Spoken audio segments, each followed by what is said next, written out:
Hey guys, Evan from Tutoring here. If you're a year 11 going into year 12 next year, this video is for you. So I'm going to talk today about how your study scores are calculated and how that makes up your ATAR score at the end of next year. At the end of next year, you're going to get what's called study scores for every single subject, and those are going to be based off your marks throughout the year. What happens is you do all your SACs next year. Let's take the example of maths methods. You do all your SACs in maths methods, you'll get an average SAC mark for semester 1 and semester 2, and then you'll get an exam mark. So let's say you get A plus in your SACs for semester 1, A in SACs for semester 2, and then an A on the exam at the end of the year, and that'll create your study score. What you guys need to be really mindful of is that year 12 is all a ranking system. It's all a competition. And although some teachers and parents might say, it's not a competition, don't worry about what everyone else is doing, just do your own thing. To a degree, that's true. I think you should just do your best and do what you can do. But at the same time, year 12 is a competition. Your ATAR is a ranking. So if your ATAR at the end of the year is a 90, that means that you've beaten 90% of Victoria. So your study score makes up this ATAR. So as I've said already, your ATAR is a ranking against everyone else in Victoria. What that means is, at the end of next year, you're going to get what's called an aggregate score. Your aggregate score is then ranked against everyone else to produce this ATAR score. Your aggregate is made up of all of your study scores in each subject. If you do 5 subjects, you're going to get 5 study scores. And I won't go too deep into it, I won't bore you with it, but we'll do that in another video. But basically, your study scores make up this aggregate score. So your study score is based on what's called a bell curve. Let's say, for example, we had 100 people in a cohort, or 100 people in the state, let's say.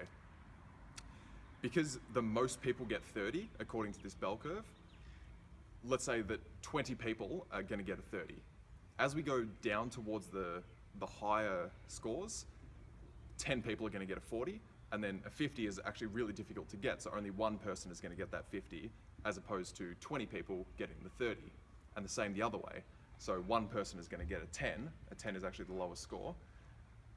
One person is going to get that 10, and 10 people are going to get a study score of 20. So the important thing to remember is that it's all based on this bell curve, and it's all based on competition. The amount of people that you beat is completely represented in your study score. So what this means is, if let's say you get 90% in specialist maths all through the year, which is a very, very difficult subject, if you're getting 90s all the way through the year and every single other person in the state is getting below 90s, then you'll get a 50 because you've beaten everybody else.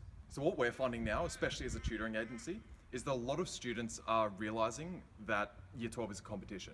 And a lot of students are thinking that because it's a competition, they need to study harder, study every day, study all hours of the day, and this is just simply not true. What we say is to study smarter.